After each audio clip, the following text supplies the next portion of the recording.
Este anime foi desprezado, esquecido, nada divulgado, injustiçado, mas teve um final magnífico, brilhante, emocionante e que merece a sua atenção aqui neste vídeo e também a sua divulgação. Então já me ajuda com aquele seu like, compartilhamento e se você já assistiu, comenta aqui embaixo para eu saber a sua opinião. Oi, eu sou a Gabi Xavier e hoje finalmente eu consegui gravar o que eu achei da última parte, os últimos episódios lançados de JoJo's Bizarre Adventure Stone Ocean, a história da Jolyne, e que traz um final que dá uma sensação de acabou tudo? Não veremos mais a saga dos Joestar? Vamos entender tudo o que aconteceu, mas calma. Se você não quer spoiler, caiu aqui do nada e queria saber só que anime é esse que tá na thumb e tudo mais, estou falando de JoJo's Stone Ocean, a parte 6 de JoJo's Bizarre Adventure, ou a quinta temporada se considerar a divisão do anime, mas a história de mais uma da linhagem Joestar que a gente acompanha desde Phantom Blood, e aqui tem sim uma conclusão de toda essa jornada e problemas dos Joestar com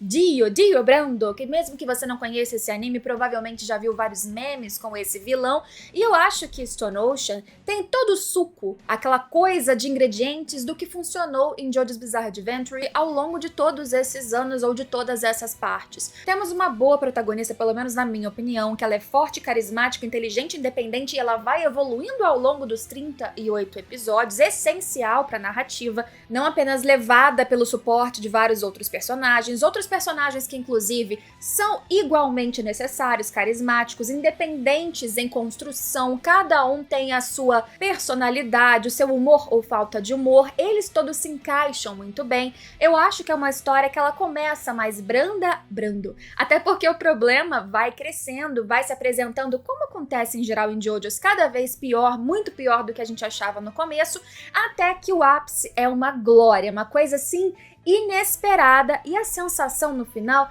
é de dever cumprido, dá aquele quentinho no coração depois de te estraçalhar, numa cena assim que é uma das mais tristes que eu já acompanhei em JoJo's, mas o final te dá um pouquinho de açúcar e é belíssimo de assistir. Eu vou comentar o que eu achei, claro, com spoilers, aqui no canal, caso você não tenha assistido Stone Ocean e vá assistir, eu espero que sim. Depois desse meu começo de vídeo, eu tenho comentários dos 12 primeiros episódios, dos demais da segunda parte, acho que foram uns 12 também, e agora com a conclusão, este vídeo aqui. Pra mim, foi uma grata experiência, infelizmente afundada pela falta de divulgação, por esse formato de lançamento que definitivamente não deu certo, de fazer por blocos, pelo menos sem hypar esses blocos, acabou esquecido e não merecia isso, porque esse final, gente, é nostálgico, é lindo, com direito à abertura com modificaçõezinhas e outra música no encerramento no último episódio. Ai, que saudade, que nostalgia, que coisa linda. Vambora com spoiler agora. Nessa terceira parte, nesses últimos episódios, a gente teve muita coisa importante. Não só o desenvolvimento pleno do novo stand do Pucci, depois que ele se fundiu com o bebê verde, mas também, é claro, seu próprio passado, relação com o Dio, o seu vínculo polêmico e consanguíneo também com o Weather Report, o próprio poder completo do Weather que não tinha sido mostrado até então, outros filhos do Dio que serviram mais assim de probleminhas, degraus pra coisa acontecer, não trouxeram tantos desafios e o Dio é um cara que se procriava, meu Deus do céu, mas o que teve de brilho mesmo foi a jornada junto com o Pucci e eu acho que o desenvolvimento da própria Jolyne. Como já aconteceu em outras partes de JoJo's, como o Jotaro, ele é um protagonista, um Jojo muito forte ao longo de toda a história, eles tiraram nesse arco ele lá no começo e ele apareceu no final e eu diria que, diferente de outras partes, ele não veio com a solução completa. Foi importante porque a relação dele de pai com a filha era necessário, fundamental para o desenvolvimento da protagonista, mas eles trouxeram ele com certa importância em luta, em narrativa, mas jamais tiraram o brilho da Jolyne, que brilha muito nessa parte. Ela não tem um poder absolutamente roubado, que acontece às vezes com os JoJo's também, que lá no final eles desenvolvem algo absurdamente louco, não. Ela só é muito estratégica, muito inteligente, muito sagaz e ela vai desenvolvendo isso para agora no final ser fundamental em lutas. Só que não é só isso. Eu não acho que JoJo's em geral, mas também nessa parte, parte, produzida pela mesma da anterior e da anterior, o mesmo estúdio que a David Production. Eu não acho que a animação, a galera que é fissurada em achar sequências pra postar GIF, pra ficar analisando quadro a quadro, que JoJo's vai ser um incrível exemplo disso. Entretanto, eu acho que a estética, que aí, claro, bebe do material original que é do Araki, é sensacional, em traços, em cores, em cada personagem tendo um traço muito forte que o define. Tudo isso continua muito bom na história. Stone Ocean tem aquilo que eu já falei no outro vídeo, que é uma escolha de hiperfoco, que às vezes nem sequer detalhes de todos os figurantes da cena aparecem, porque só te mostram e só definem ali o que é importante você olhar do contexto ou dos personagens principais. Trilha sonora foi e continuou sendo e melhorou mais ainda nesta parte. Quando a gente foi entrando na questão ali a caminho do Made in Heaven, os temas começaram a ser mais épicos, mais clássicos, mais grandiosos, e a emoção foi transbordando. Eu acho que a direção continua muito boa para ter base e a essência do que a gente tinha de sentimentos com o mangá. Sim, que tivemos aquele final que veio com um baita plot twist que recomeçou tudo num novo universo, não apenas uma, mas duas vezes. E isso é importante pra gente entender até o que virá depois, ou as escolhas que vieram depois de Stone Ocean, porque JoJo's continuou sendo lançado o mangá, então teremos também, pelo menos a gente espera, outras animações. Se você espera continuar neste universo e não tem informação do que vem por aí e quer entender, eu vou tentar comentar sobre os fatos mais especificamente agora e situar um pouquinho desse contexto do final, sem entrar muito em físicas e metafísicas que nem sequer o Araki explica tão profundamente assim, e para eu não cometer tanta gafe, vamos falar aqui por cima para tentar facilitar para vocês e para mim ao mesmo tempo. O passado de Weather e de Pucci foi assim maravilhoso pra gente acompanhar, porque o Weather Report é um dos melhores personagens em construção ali estética, em personalidade, em jeito misterioso, isso porque ele tinha a sua memória retirada, e com a memória e raiva e desejo de vingança e traumas retirados, ele não tinha chegado no ápice do seu poder com aquele arco-íris matador que transformava todo mundo em lesma. Esses dois, o Weather e o Pucci, eles eram irmãos gêmeos, que no passado acabaram sendo separados porque uma mulher perdeu o filho na maternidade, aí pegou o Weather, substituiu, e aí colocou seu filho morto no lugar, e o Pucci cresceu achando que o irmão mais novo, quer dizer, o irmão gêmeo tinha morrido e ele tinha uma outra irmã, e essa irmã no futuro acabou se apaixonando pelo próprio Weather, não sabiam que eram irmãos. Enfim, uma história de amor que não poderia acontecer, e o Pucci, que estava lá no seminário para se tornar um padre, ele acabou ouvindo a confissão dessa mãe, ligou os pontos, viu que era a família dele, pá, descobriu que a irmã estava namorando o irmão e ele tinha que impedir isso. Só que no meio da sua jornada a gente viu que ele conheceu o Dio, ele tropeçou literalmente no Dio, acabou ali por não o denunciar sobrevivendo, ganhou a flechinha do mal que provoca que as pessoas tenham stand, pelo menos aquelas que são preparadas para isso, e no momento de desespero ele acaba sendo atingido pela própria flecha que estava no seu bolso, e aí que ele e também no mesmo momento o seu irmão Weather acaba disparando ali os seus poderes de stand, porque os dois foram envolvidos na tragédia que o próprio Pucci despertou. Antes do rolo da flecha, ele tentou resolver sozinho, indo nos delinquentes lá pedindo para simplesmente armarem uma situação para separar os dois irmãos, ao invés de sentar e explicar o que tinha acontecido, porque ele tinha toda a sua honra de padre, a honra de padre não foi suficiente para ele não ir atrás dos delinquentes, né? A balança estava meio desequilibrada, e ele foi culpado, com certeza, pela agressão que o Weather recebeu, que fizeram com que a irmã depois achasse que o cara estava morto e se jogasse, se matasse, enfim, tragédia, caos, e por isso que o Weather, que recebeu o stand na mesma hora que o Pucci, ele acabou tendo esse poder matador vinculado a ódio e desespero, que fazia com que todas as pessoas e o mundo, a humanidade toda, perecesse ao redor dele mesmo. Para solucionar isso, ou ele matava o irmão, ou ele utilizava o seu próprio stand para tirar a sua memória, e foi isso que ele fez. A ideia do Pucci no começo não era ser poderosão, nunca foi, segundo ele, não era simplesmente matar o irmão, ele só queria resolver aquela situação e, sem dúvida, cheio de culpa.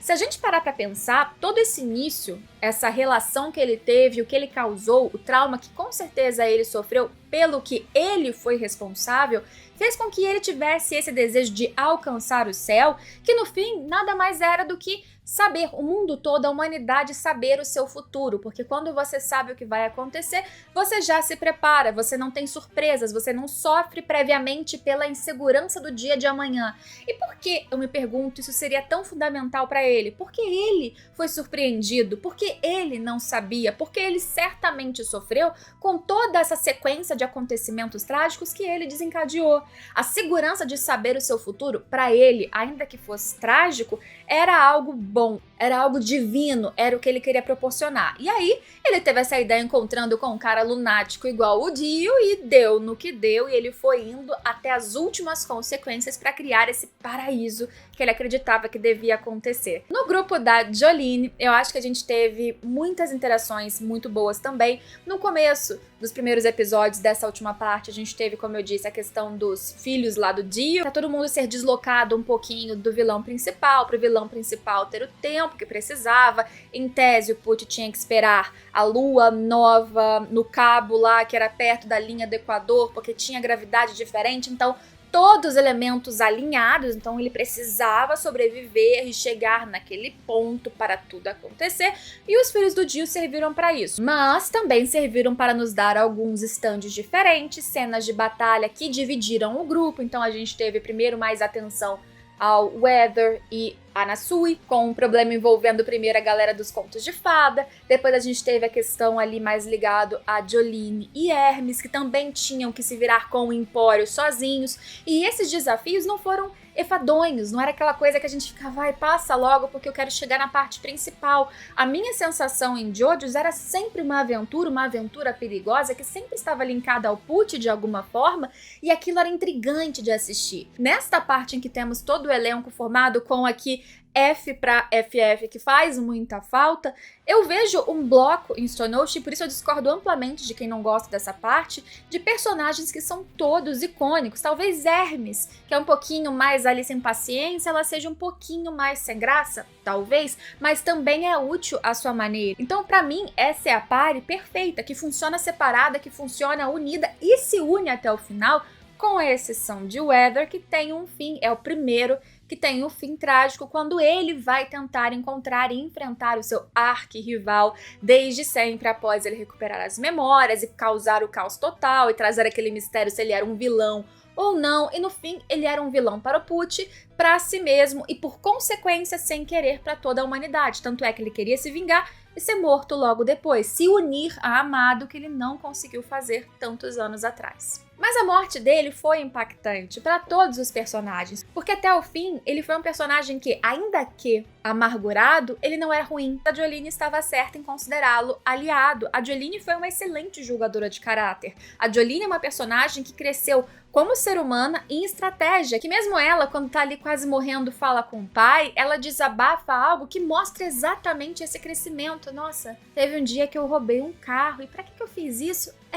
Jolene no começo disso tudo era uma delinquente, presa depois por uma armação que não era culpa dela, mas ela era aquele projeto de delinquente, aquele projeto de adolescente rebelde que melhorou muito, que cresceu, que se desenvolveu e que vira uma personagem que sem ela nada daria certo. Tanto é que ela decide ir atrás do Pucci. Veja, eles teoricamente teriam aquela janela de 2 dias mais ou menos para chegar na lua 9, no cabo, não sei o que, e ela poderia esperar o seu pai, que já teria recebido o seu CD e recobrado toda a sua essência, alma e poderes e tudo mais. Ela poderia esperar, já que Jotaro é o mais forte em tese, Jotaro resolveria tudo, ela poderia fazer isso esperando e indo pra frente do inimigo de maneira mais segura. Existe um paradoxo nessa relação do Pucci com a própria história dos Joestar, porque ele tá tentando impedir que os Joestar impeçam o seu plano, mas na dinâmica de interação com a Jolene, com o Jotaro, com todo mundo que tá ali junto com eles,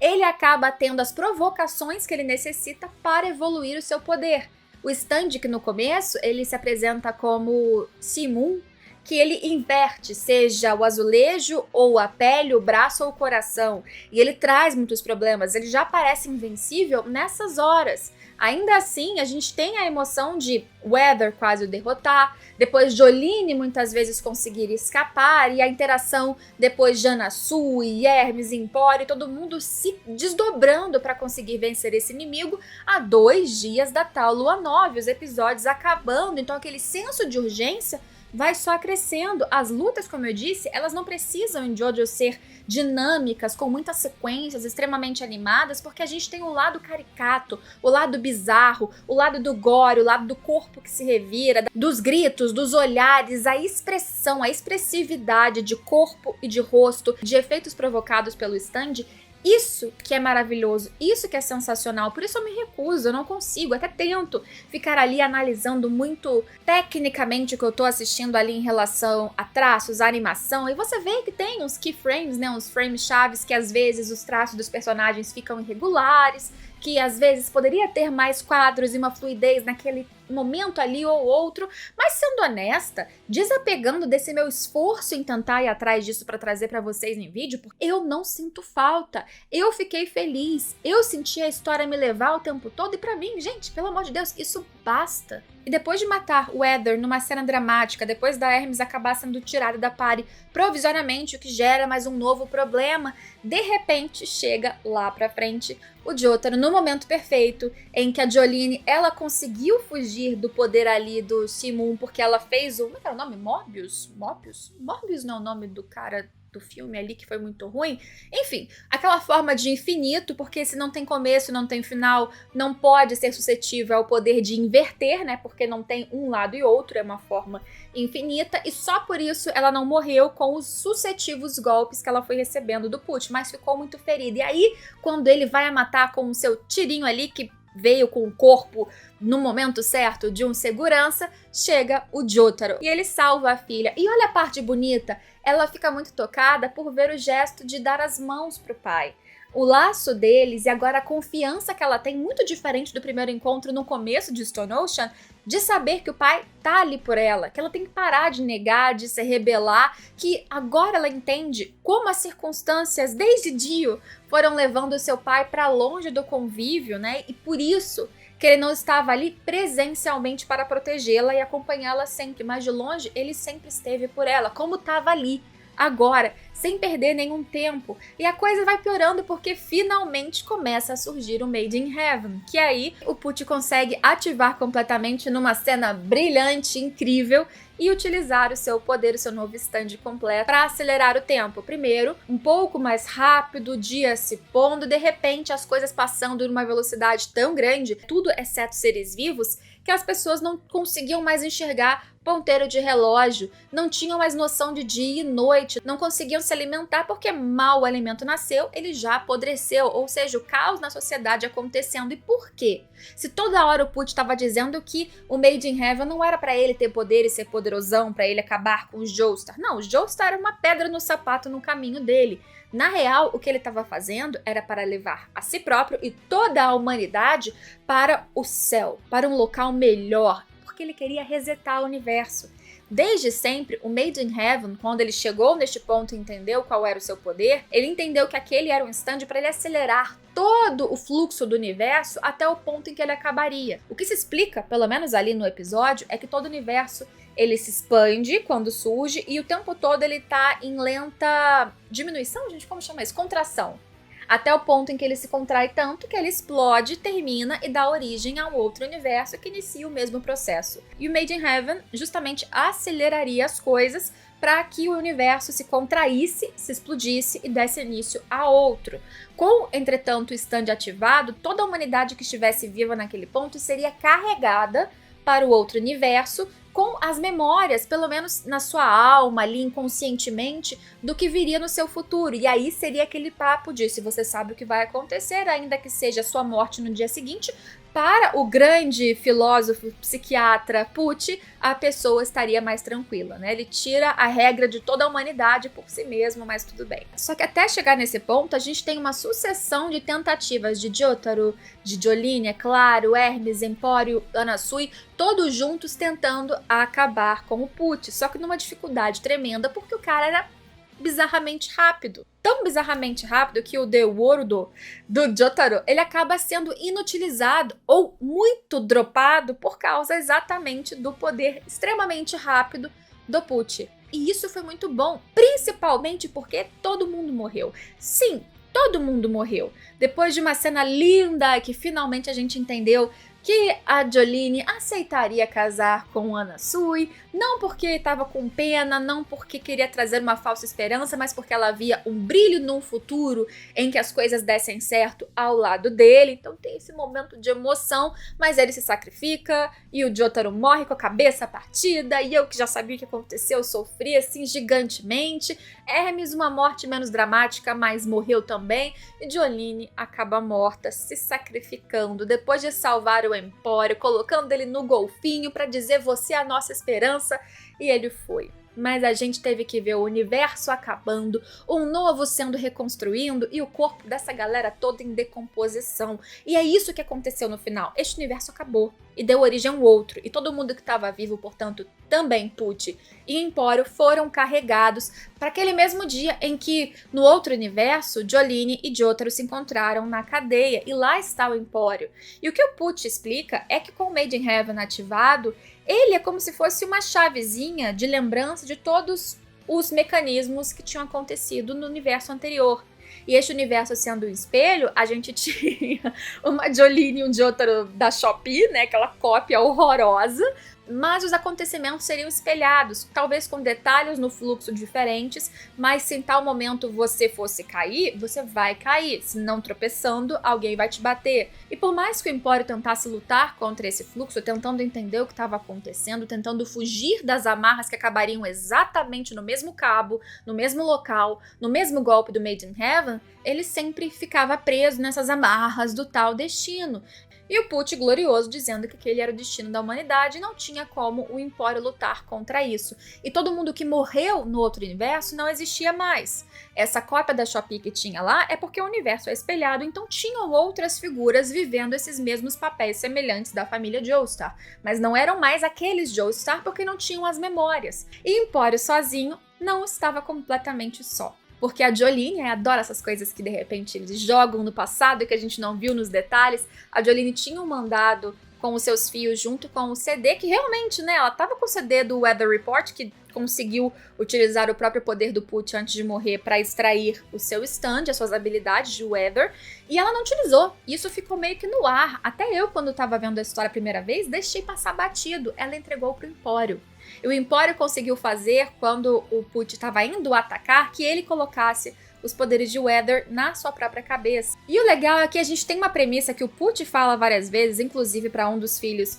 do Dio, acho que era o Versus, que a Jolyne, por exemplo, tinha vantagem com o seu stand pela experiência em treiná-lo. E a gente vê que realmente a experiência fez diferença. Só que Empório não precisou de experiência para ser sensacional com os poderes do Weather, porque ele era inteligente. E ele viu no negócio que ele leu que oxigênio demais é extremamente tóxico, e ele, com o seu novo stand adquirido, utilizou isso para ir para a sala secreta sim, mas porque ele queria um ambiente fechado para intoxicar e paralisar o Pucci, e utilizar o seu stand para acabar com ele. E quando ele consegue acabar, o que é um grande plot twist pra nossa cabeça, porque no universo 2, sem mais ninguém, é o Empório que parecia só carregado em toda a dinâmica de grupo, só um suportezinho com telefone, ele esmaga a cabeça do Pucci. E esmagando a cabeça do Pucci, a gente tem que entender que ele estava ativado já o Made in Heaven quando ele morreu. E o Made in Heaven parece que foi correndo, e este segundo universo